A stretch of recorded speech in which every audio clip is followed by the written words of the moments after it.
السلام عليكم ورحمة الله وبركاته. إن الحمد لله نحمده ونستعينه ونستغفره ونعوذ بالله من شرور أنفسنا ومن سيئات أعمالنا. من يهده الله فلا مضل له ومن يضلله فلا هادي له. وأشهد أن لا إله إلا الله وحده لا شريك له. وأشهد أن محمدا عبده ورسوله.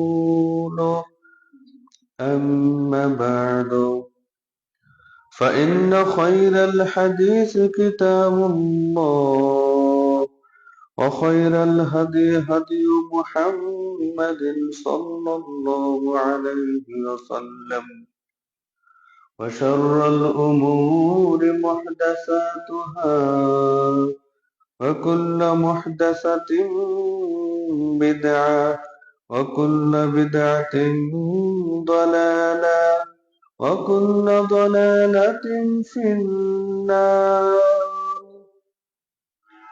أعوذ بالله من الشيطان الرجيم.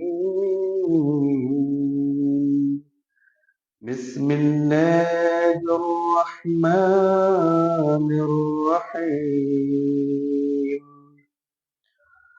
إنا أنزلناه في ليلة مباركة إنا كنا منذرين فيها يفرق كل أمر حكيم إلى آخر الآية.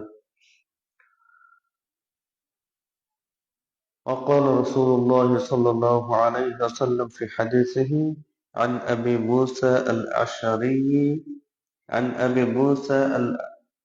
الأشعري وعن رسول الله صلى الله عليه وسلم عن رسول الله صلى الله عليه وسلم قال: إن الله تعالى لا يطلع في ليلة النصف من شعبان فيغفر لجامع خلقه إلا لمشرك أو مشاحن. رواه ابن ماجه.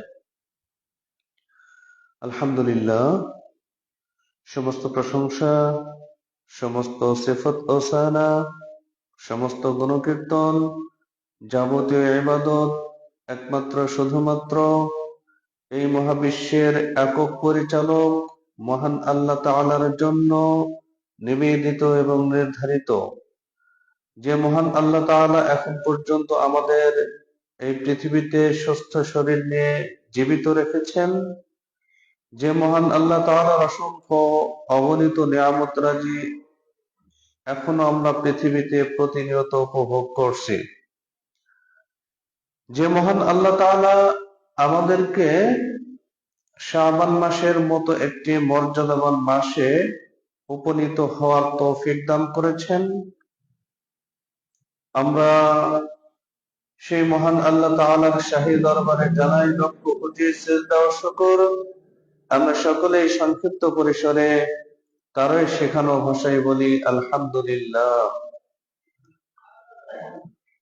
অতঃপর অসংখ্য অগণিত সালাত ও সালাম বর্ষিত হোক শেষ নবী মুহাম্মদ সাল্লাল্লাহু আলাইহি ওয়াসাল্লামের উপর,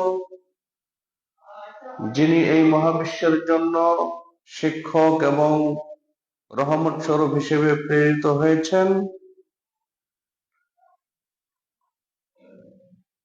আমরা সেই মহান নবীর প্রতি অসংখ্য অগণিত সালাত ও সালাম পেশ করছি, বলি আল্লাহুম্মা সাল্লি আলাইহি আল্লাহুম্মা বারিক আলাইহি। পাশাপাশি আমরা মহান আল্লাহ তাআলার নিকটে প্রার্থনা করছি, যারা এখন পর্যন্ত এই জুমার দিনে পৃথিবীর সর্বোত্তম স্থান মসজিদে আসার এখনো সুযোগ হয় নাই, আল্লাহ তাআলা তাদেরকে যেন অনতি বিলম্বে মসজিদে আসার তৌফিক দান করেন। আল্লাহুম্মা আমিন। সম্মানিত হাজিরিন এবং যারা শুনছেন, সকলকে এই খুতবাটি মনোযোগ সহকারে শোনার জন্য বিশেষভাবে অনুরোধ করছি। আমরা আসলে পৃথিবীতে প্রেরিত হয়েছি, আমাদের যে চলাফেরা বিচরণ, পৃথিবীতে বসবাস, সেটা প্রমাণ করে যে আমরা মনে হয় পৃথিবীতে চিরস্থায়ীভাবে থেকে যাব। অথচ আমাদের যে হায়াত, আমাদের যে জীবন, হায়াত এবং জীবনের সবচেয়ে চরম এবং পরম সত্যতা এবং বাস্তবতা হলো আমাদেরকে এই পৃথিবী ছেড়ে চলে যেতে হবে। মৃত্যু আমাদেরকে পেয়ে বসবেই, মৃত্যুর স্বাদ আমাদেরকে গ্রহণ করতেই হবে। এইটা আমরা জানি, কিন্তু তারপরেও দুনিয়াকে আমরা একেবারে অক্টোপাসের মতো আষ্টে পৃষ্ঠে জাপটে ধরে আছি। দুনিয়াকে আমরা ছাড়তে চাচ্ছি না। দুনিয়ার মোহে পড়ে আমরা পাগল প্রায়। যার কারণেই তো এখনো আমরা দুনিয়াবি কাজে লিপ্ত আছি, বাসায় অযথা সময় যাপন করছি, রাস্তাঘাটে সময় ব্যয় করছি, কিন্তু আল্লাহর ঘর, মসজিদ গুলো এখনো ফাঁকা। নাউযুবিল্লাহ। সম্মানিত উপস্থিতি, আসলে মৃত্যু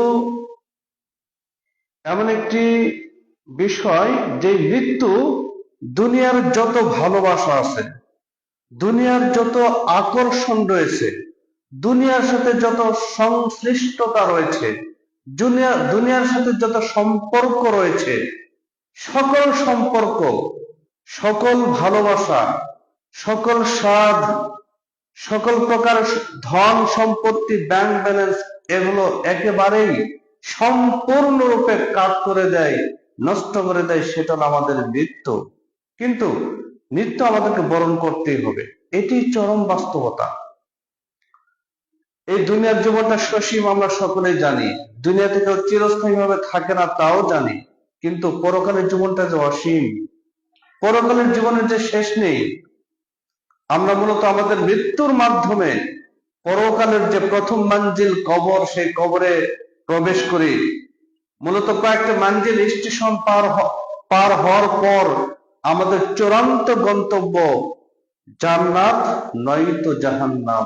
আমাদের যে বিচরণ, আমাদের যে আচরণ, আমাদের যে বৈশিষ্ট্য, আমাদের যে ফিচার, এগুলো কোনোভাবেই প্রমাণ করে না, সাক্ষী দেয় না যে আমরা কখনোই, আমরা কিভাবে জান্নাতে যাব, এগুলো প্রমাণ বহন করে না।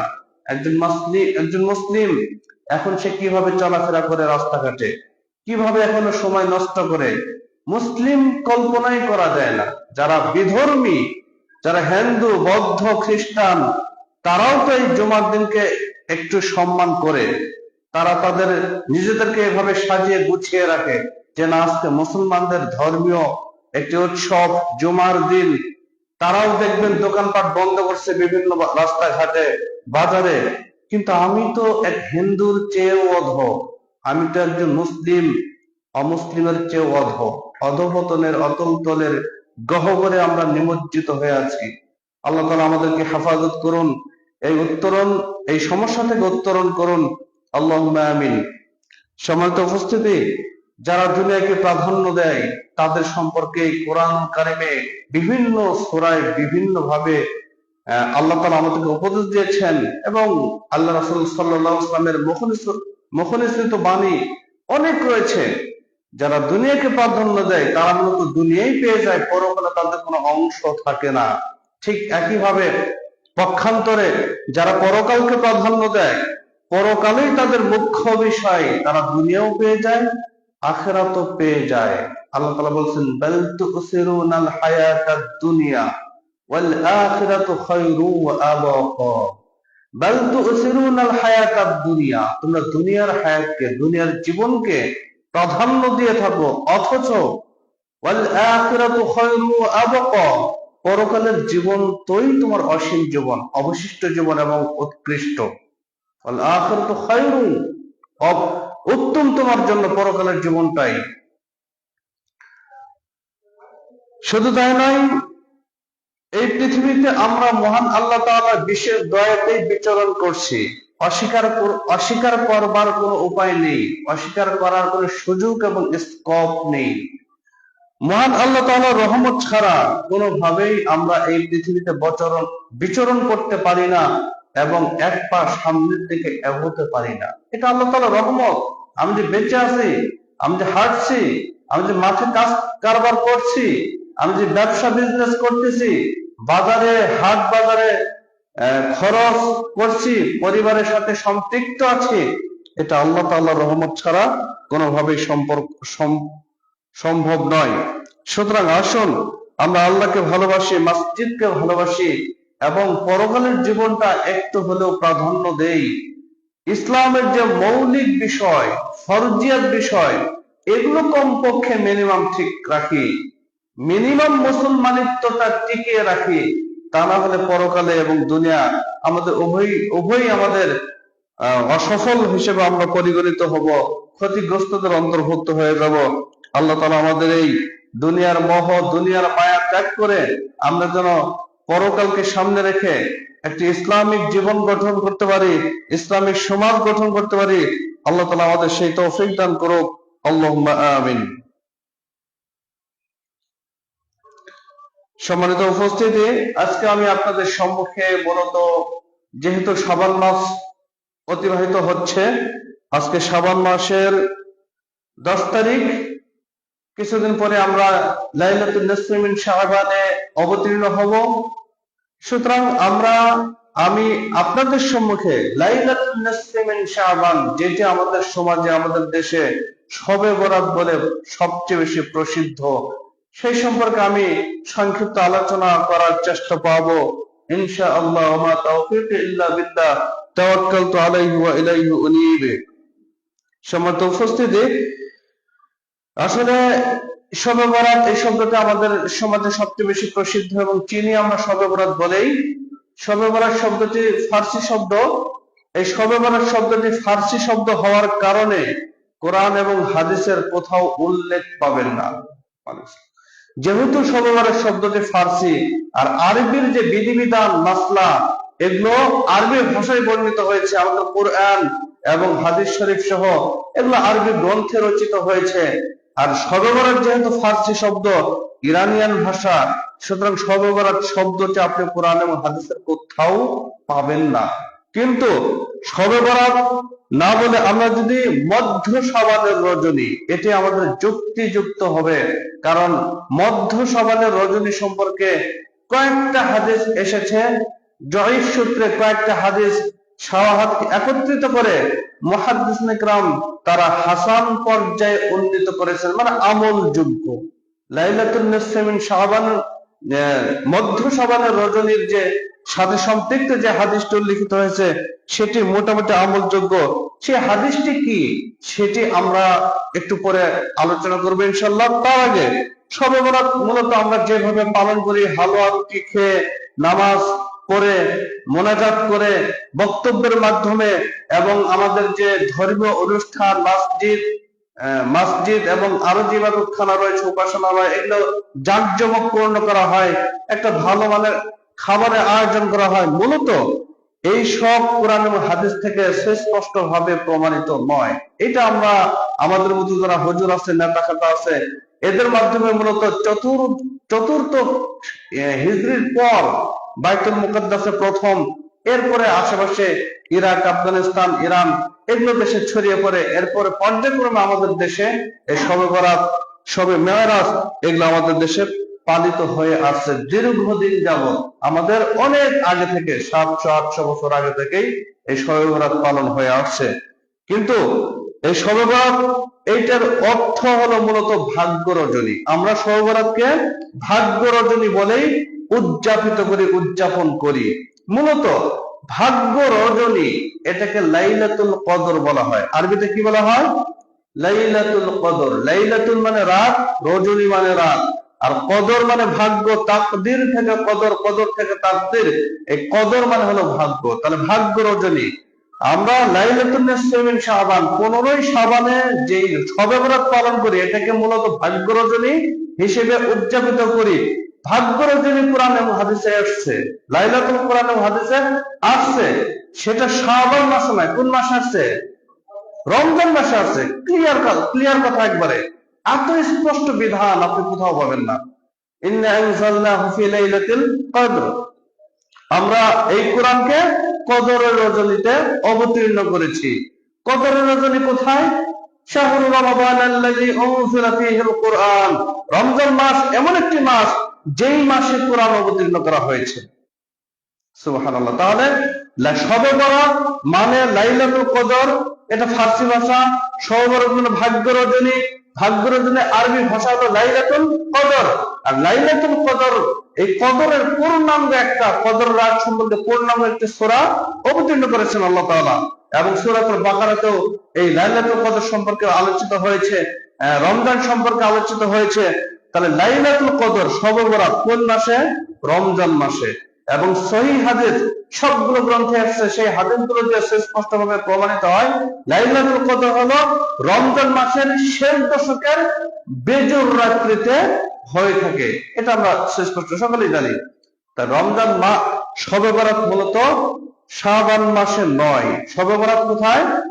লাইলাতুল কদর রজনীতে। এখানে বলা হয়েছে যে সূরা দুখান, আমরা যে দলিল দিয়ে থাকি, সূরা দুখানের 3-4 নম্বর আয়াতে আল্লাহ তাআলা এখানে বলছেন, ইন্না আনজালনাহু ফি লাইলাতিন মুবারাকাতিন ইন্না কুন্না মুনজিরিন, আমরা এই শবে বরাতের রজনী অর্থাৎ বরকতময় রজনীতে কোরআন নাজিল করেছি। সূরা দুখান 3 নম্বর আয়াত, ইন্না কুন্না মুনজিরিন ফিহা ইউফরাকু কুল্লু আমরিন হাকিম, এই দিনে প্রত্যেক প্রজ্ঞাপূর্ণ কাজ সংগঠিত করা হয়। ফিহা ইউফরাকু কুল্লু আমরিন হাকিম, প্রজ্ঞাপূর্ণ কাজ এই রাত্রে বন্টন করে দেওয়া হয়। তাহলে কোরআন নাজিল করা হয়েছে বরকতময় রজনী। বরকতময় রজনী কোথায়? সূরাতুল বাকারার 185 নম্বর আয়াত দিয়ে আমরা বুঝতে পারি বরকতময় রজনী হলো রমজান মাসে। এবং সবগুলো হাদিস গ্রন্থ যদি একত্রিত করে এই বরকতময় রজনী সম্পর্কে যে হাদিসগুলো আসছে, লাইলাতুল কদর সম্পর্কে হাদিসগুলো আসছে, সেগুলো যদি আপনি অধ্যয়ন করেন, গবেষণা করেন, চিন্তা ভাবনা করেন, অনুশীলন করেন, তাহলে বুঝতে পারবেন যে রমজান মাসের শেষ দশকের বেজর রাত্রিতে লাইলাতুল কদর রজনী অতিবাহিত হয়ে থাকে।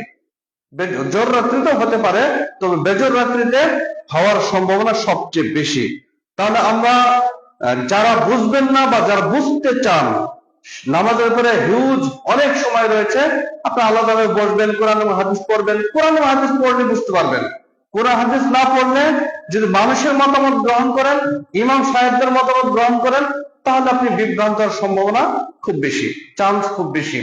নিজে পড়বেন।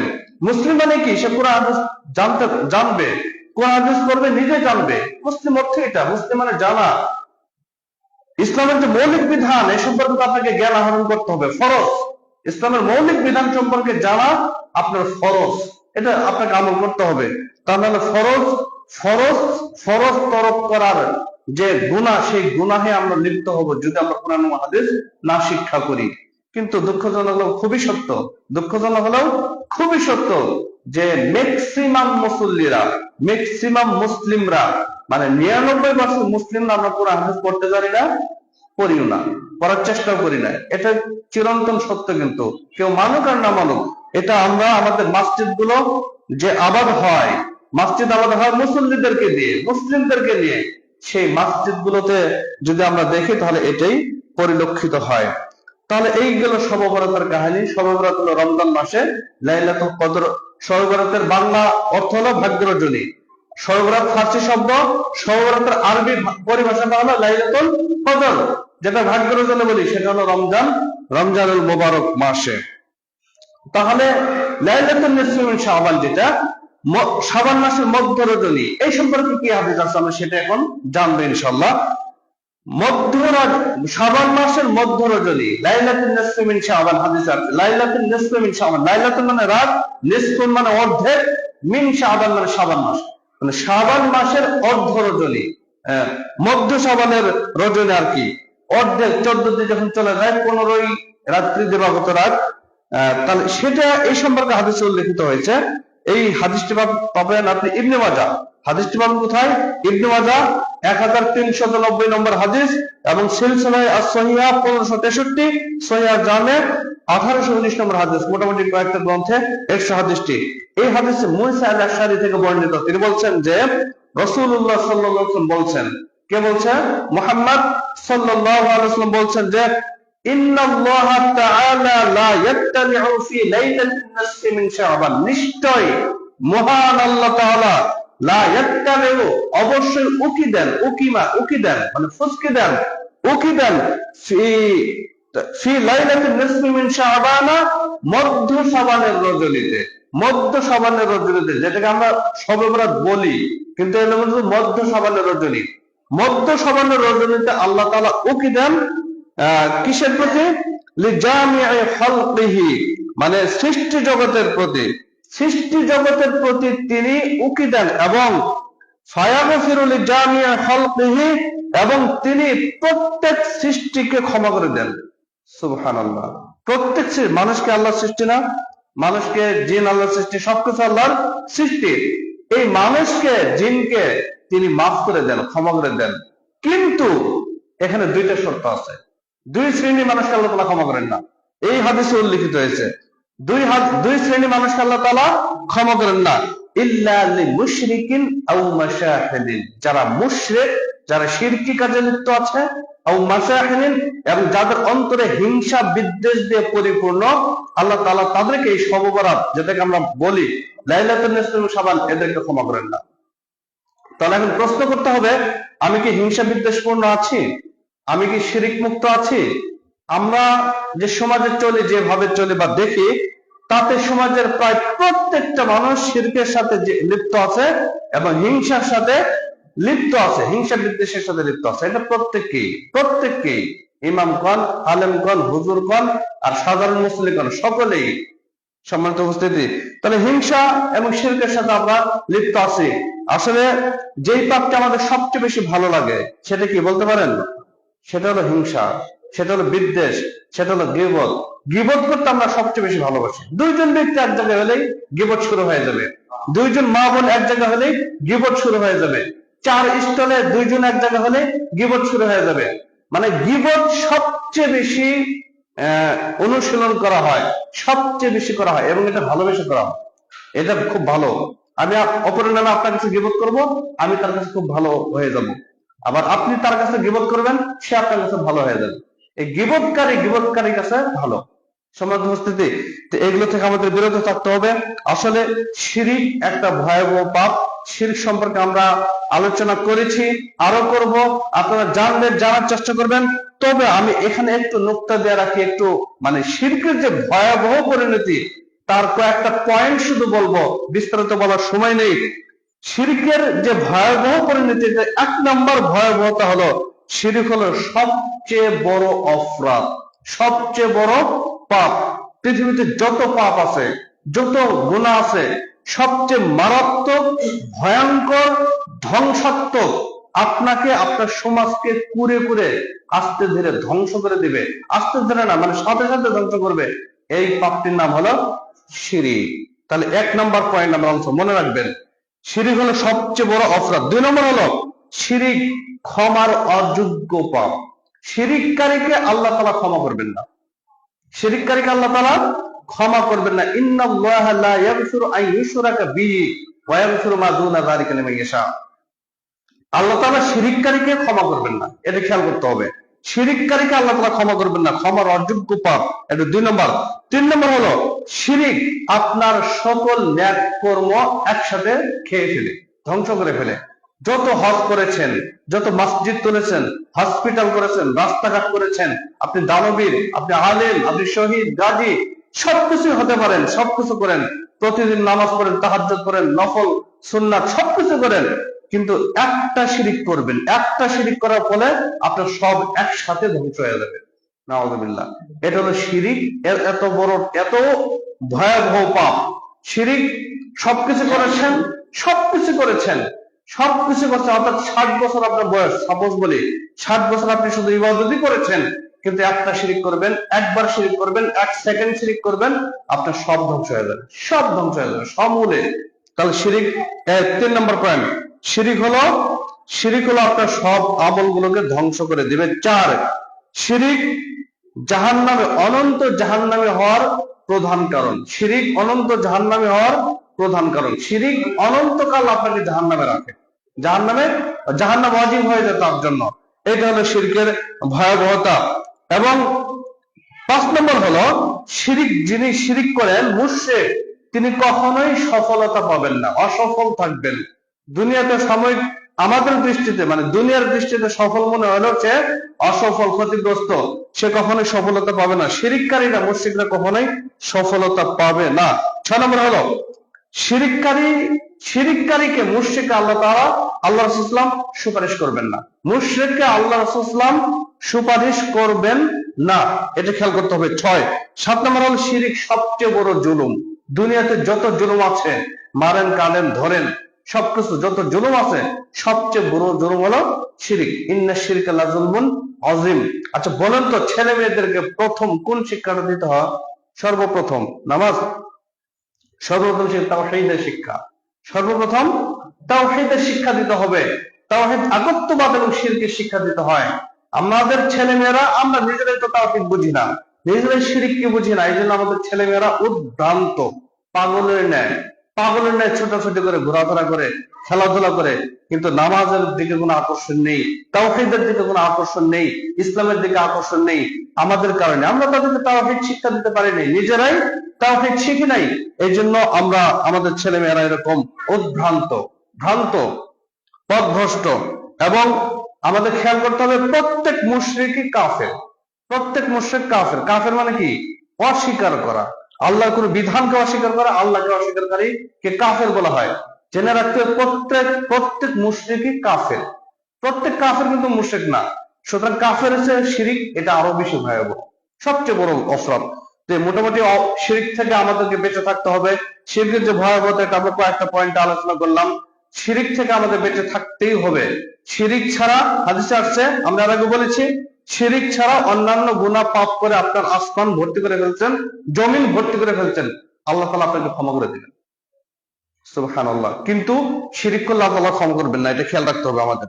এরপরে এই লাইলাতুন নিসফি মিন শাবান, মধ্য শাবানের রজনী সম্পর্কে যে 2 নম্বর বৈশিষ্ট্য, সেটা হলো হিংসা বিদ্বেষ মুক্ত থাকতে হবে। হিংসা বিদ্বেষ মুক্ত থাকতে হবে। হিংসার অনেক পরিণতি রয়েছে। হিংসা, বিদ্বেষ, গীবত, ফাসাদ, পরনিন্দা, পরচর্চা, এগুলো থেকে আমাদের বেঁচে থাকতে হবে। আর এই জিনিসগুলো সবচেয়ে বেশি চর্চা হয় আমাদের সমাজে, আমাদের পরিবারে, যেটা বললাম। তাহলে হিংসা কিন্তু আল্লাহর বিশেষ ক্ষমা থেকে বঞ্চিত হয়। আল্লাহ তাআলা যে ক্ষমা করবেন, এইটা থেকে আল্লাহ তাআলা হিংসাকারীকে ক্ষমা করেন না। আচ্ছা জেনে রাখতে হবে, হিংসা ধ্বংসাত্মক। হিংসা আপনার পাপকে, হিংসা আপনার জীবনকে ধ্বংস করে দেয় এবং চিরস্থায়ী জাহান্নামী করে দেয়। কিভাবে? আপনি জানেন, সৃষ্টি জগতের, মানে পৃথিবী না, সর্বপ্রথম কোন পাপটা সংগঠিত হয়? কে বলতে পারবেন? এটা হলো হিংসা, এটা হলো হিংসা বিদ্বেষ। এই সর্বপ্রথম সংগঠিত, মানে সৃষ্টি জগতের সর্বপ্রথম সংগঠিত পাপ হলো হিংসা বিদ্বেষ। কে করেছে? ইবলিশ করেছে। কে করেছে? ইবলিশ। ইবলিশকে আমাদের আগে সৃষ্টি করছে না? ইবলিশ তো জিন জাতের অন্তর্ভুক্ত। জিনদেরকে মানুষদের আগে সৃষ্টি করা হয়েছে, জানেন? জিনদেরকে মানুষদের আগে সৃষ্টি করা হয়েছে।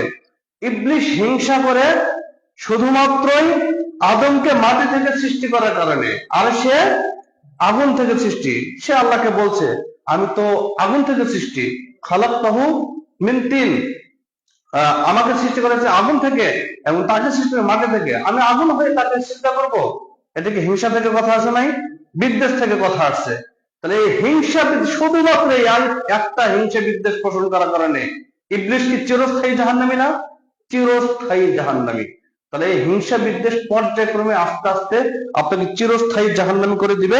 এবং হিংসা আপনি আপনার ভিতরে জীবনকে অশান্তি করে তুলবে। হিংসা, আতঙ্কিত থাকবেন, ভয়ে থাকবেন। হিংসাকারী কখনোই শান্তিতে থাকতে পারে না, সবসময় অশান্তি তার ভিতরে লেগে থাকে। হিংসা যা আছে কিভাবে বুঝবেন? হিংসা মূলত কুফুরির দানা আপনার বুকে ফেলছেন। একটা দানা থেকে বীজ হয়, তাই না?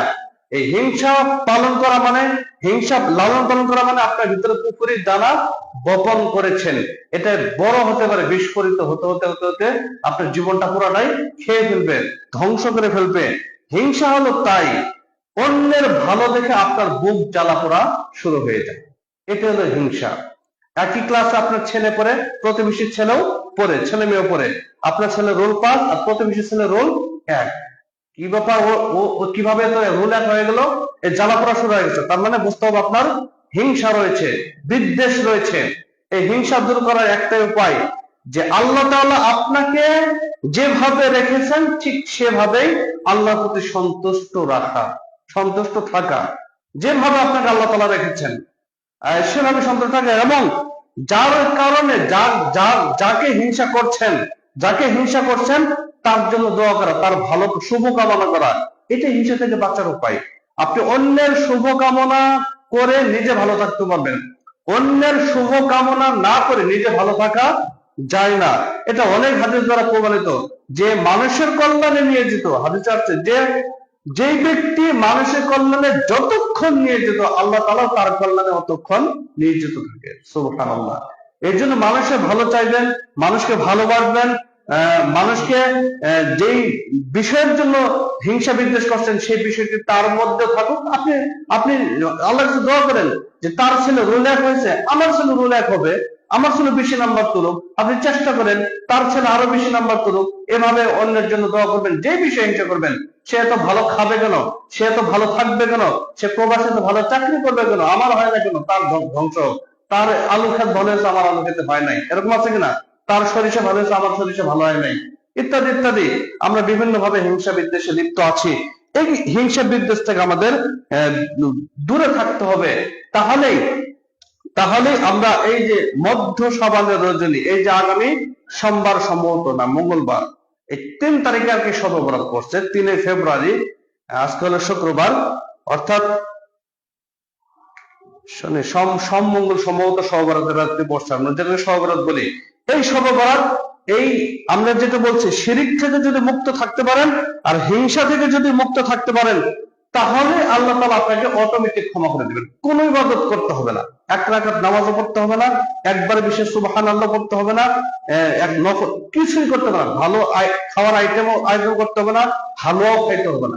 এই যে হালুয়া খাওয়ার সিস্টেম, শবে বরাতে হালুয়া কেন খান জানেন? হালুয়া কেন খান? হালুয়া তৈরি করেন, হালুয়া রুটি তৈরি করেন না, কেন খান? ওই রাসূল সাল্লাল্লাহু আলাইহি ওয়াসাল্লাম, যেটা আলেমরা আওয়াজ করে আর কি, রাসূল মুহাম্মদ সাল্লাল্লাহু আলাইহি ওয়াসাল্লাম উহুদের যুদ্ধে দাঁতে আহত হয়েছিলেন, দান মুবারক শহীদ হয়ে গেছিল। উহুদের যুদ্ধে আল্লাহ রাসূল আহত হয়েছিলেন, তাই কিনা? তার দাঁতটাও পড়ে গিয়েছিল, দাঁতে কাফেররা আহত করে দাঁত ফেলে দিয়েছিল আর কি। এই জন্য তিনি নাকি হালুয়া রুটি খেয়েছেন, মানে নরম কিছু খেয়েছেন। এই জন্য আমিও শবে বরাতের দিনে হালুয়া রুটি খাই, রসুলের প্রেমিক, রসুলের আশিক, এইভাবে আমরা দাবি করি। মূলত উহুদ যুদ্ধ কবে হয়েছিল কেউ কি জানেন? কেউ জানেন না। উহুদ যুদ্ধ হয়েছিল শাওয়াল মাসের 7 তারিখ শনিবার, শাওয়াল মাসের 7 তারিখ শনিবারের দিন সকালে উহুদ যুদ্ধ সংঘটিত হয়েছিল। শাওয়াল মাস কোথায়, কততম মাস? রমজানের পরে 10ম মাস, আর শাবান হলো 8ম মাস। শাবান কততম মাস? আরবি হিজরি সনের 8ম মাস হলো শাবান, রমজান হলো 9ম মাস, এরপরে রমজান শাওয়াল মাস হলো 10ম মাস। তাহলে 2 মাস আগে আমরা হালুয়া রুটি খাওয়া শুরু করি, এত ভালোবাসি রসুলকে। সমুদ্র এগুলো মূলত ঠিক না, এই হালুয়া রুটি খাওয়ার কোনো সিস্টেম নেই। আর এই রাত্রিতে 100 রাকাত, 50 রাকাত, 14 রাকাত, 12 রাকাত এই নামাজ পড়ার কোনো সিস্টেম নেই।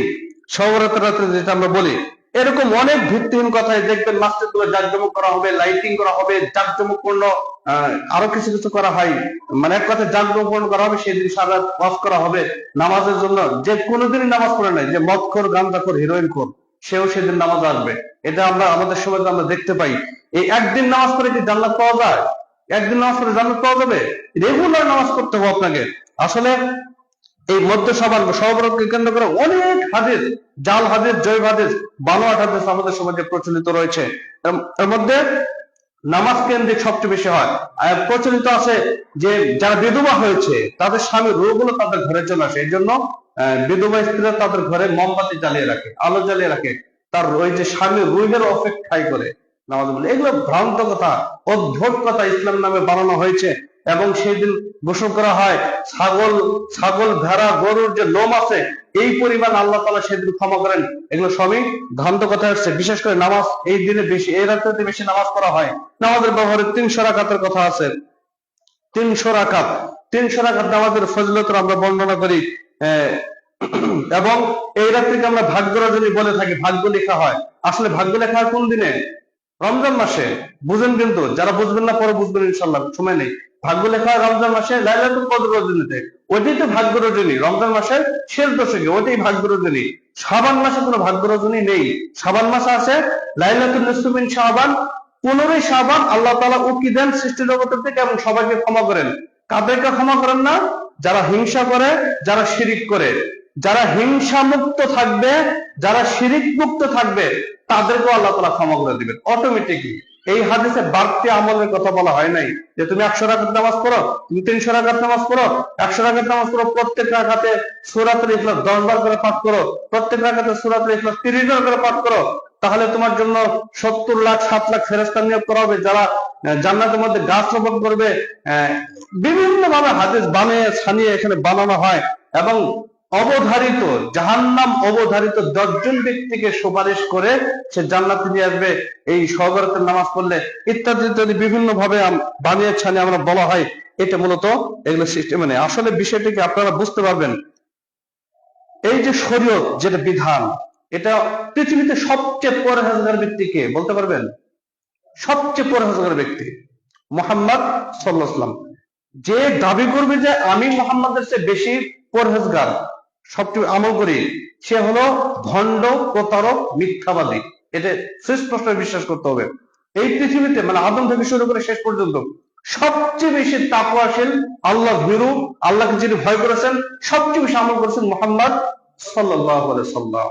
তাহলে আমরা কোন আমল করব? যে আমলটা মুহাম্মদ সাল্লাল্লাহু আলাইহি সাল্লাম করেছেন, তাই কিনা? যে আমলটা মুহাম্মদ সাল্লাল্লাহু আলাইহি সাল্লাম থেকে প্রমাণিত, মুহাম্মদ সাল্লাল্লাহু আলাইহি সাল্লাম নিজে না করলে সাহাবীদের থেকে প্রমাণিত হতে হবে। সাহাবীরাও করে নাই, তাবেঈন থেকে প্রমাণিত হতে হবে।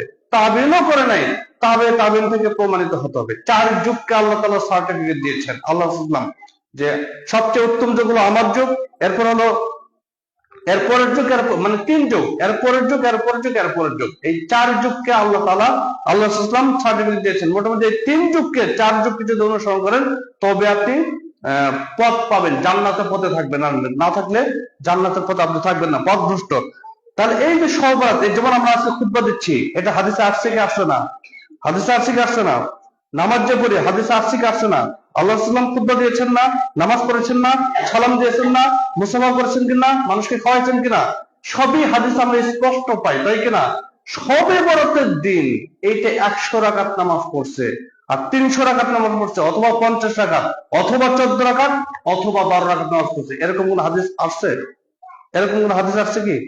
এরকম কোন হাদিস যদি এসে থাকে তাহলে আমরাও আমাদের মসজিদে 12 রাকাত নামাজ পড়বো, 50 রাকাত নামাজ পড়বো, যদি কেউ দেখাতে পারে।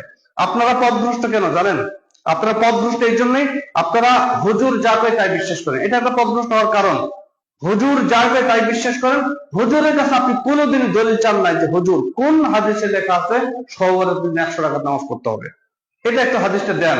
আমি অন্য আলেমের কাছে আবার যাচাই বাছাই করব, নিজে পড়তে পারি না, আবার অন্য 4-5টা আলেমের সাথে আমি যাচাই বাছাই করবো। হাদিসটা কোন জায়গায় আছে এটা লিখে দেন, এটা উল্লেখ করে দেন, কোন হাদিসের কত পৃষ্ঠা, কত নম্বর অধ্যায়, কত নম্বর পরিচ্ছেদ, এগুলো সব বিস্তারিত আমাকে লিখে দেন। আপনি আজ থেকে শুরু করেন, আমরা তো অনেক আগে থেকে বলতেছি, আজকে থেকে শুরু করেন যে সওয়ারের হাদিসটা কোন জায়গায়, 100 রাকাত নামাজ পড়া হাদিসটা কোন জায়গায়, গোসল করা হাদিসটা কোন জায়গায়, হালুয়া রুটি খেতে হবে এই হাদিসটা কোন জায়গায়, সাহাবীরা কেন খাইছেন কিনা। আপনি মিডল কান্ট্রিতে যান, মধ্যপ্রাচ্যে, এগুলো অস্তিত্ব আছে? অস্তিত্ব আছে? সহবরাত, সহমেরাজ, এগুলো অস্তিত্ব আছে? একটু খোঁজ খবর নেন। এগুলা কখন পার হয়ে যায়, কখন আসে, এগুলা জানেই না ওরা। সম্মানিত উপস্থিতি, যেটা বলছিলাম যে মুহাম্মদ সাল্লাল্লাহু আলাইহি ওয়াসাল্লাম আল্লাহ রাসূল, মানে একটা ভালো কাজ আছে কিন্তু আল্লাহ রাসূল করে না, এরকম বিশ্বাস করা যাবে? ইসলামের একটা ভালো কাজ, ইসলাম দ্বারা, কোরআন এবং হাদিস দ্বারা প্রমাণিত একটা ভালো কাজ যেটা আল্লাহ রাসূল সাল্লাল্লাহু আলাইহি ওয়াসাল্লাম করে না, এরকম কি বিশ্বাস করা যাবে? পরিপূর্ণ করেছেন না তিনি ইসলাম। তার মানে এই আমরা যদি যে আমলটাই করি না কেন, এটা মুহাম্মদ থেকে, মুহাম্মদ সাল্লাল্লাহু আলাইহি ওয়াসাল্লাম থেকে প্রমাণিত হতে হবে, তা না হলে এটা পরিত্যাজ্য, পরিত্যক্ত, যদি মুহাম্মদ সাল্লাল্লাহু আলাইহি ওয়াসাল্লামের মধ্যে থাকে তাহলে এটা কি সুন্নাত, আর যদি না থাকে সুন্নাতের বিপরীত কি? সুন্নাতের বিপরীত বিদআত। এটা নতুন আবিষ্কার, এটা ইসলামের নামে ভণ্ডামি, ইসলাম নামে প্রতারণা করা হয়েছে, আপনাদের সাথে প্রতারণা করা হয়েছে, আপনাদেরকে মানে ওদের ফাঁদে ফেলানো হয়েছে, আপনি ওই ফাঁদে ফেসে গেছেন, এটা থেকে বের হতে পারছেন না, বের হতে পারবেন না যদি আপনি ইচ্ছা না করেন। ইচ্ছা নাই আপনার বের হওয়ার, ইসলামকে জানার বোঝার ইচ্ছা নাই। এইটা যতদিন আপনারা ইসলামকে জানা বোঝার চেষ্টা না করবেন কতদিনই থাকবে। সম্মানিত উপস্থিতি, তার মানে আমি যদি বিদআত করি তাহলে রসুলকে অপমান করা হয়, এবং রসুলাম আপনি ভাববেন যে রসুল মনে হয় এটা করে নাই, আমরা করলে সমস্যা কি? আসলে দেখুন, মানে যেটা ইসলামের নামে করা হয় সেটা দলিল অবশ্যই লাগবে, কোরআনে থাকতে হবে, নয়তো হাদিসে থাকতে হবে। আমরা অনেকেই বলি যে এইটা যে করা যাবে না তার দলিল কি? যেমন মোনাজাতের কথা বলি, মোনাজাতের কথা ভিন্ন, আমি বিস্তারিত না বললে বুঝবেন না। যেমন মিলাদ খতম, তারপরে শবে বরাত, এটা যে করা যাবে না তার দলিল কি? আসলে বিষয়টা হলো আপনার যে বাড়ির ভিটা আছে, এই বাড়ির ভিটার দলিল আপনার কাছে আছে না? আমি যদি যাই ওখানে দখল করি যে না এটা আমার বাড়ি না, তখন আপনি কি বলবেন যে এই বাড়ি যে তোমার না? সাপোজ এখানে আমার কোনো জমি নাই, এই বাড়ি যে আমার না সেটার দলিল কি কেউ খুঁজবে? আপনার বাড়ির দলিল কি ইনি খুঁজবে? আপনার বাড়ির দলিল আপনি খুঁজবেন না? তো যেই মানে বাড়ির দলিল থাকলে আপনি বাড়িতে বসবাস করবেন, জমির দলিল থাকলে জমিটা আপনার দখলে থাকবে। ঠিক একই ভাবে ইসলামের যে বিধান, এটা কোরআন ও হাদিসের দলিল থাকতে হবে, তা নাহলে এটা পরিত্যক্ত। দলিল ছাড়া কেউ জমি দখল করে খেতে পারে না, বাড়ি করতে পারে না, বা প্রমাণ ছাড়া কেউ কোনো কিছু নিজের দখলে নিতে পারে না।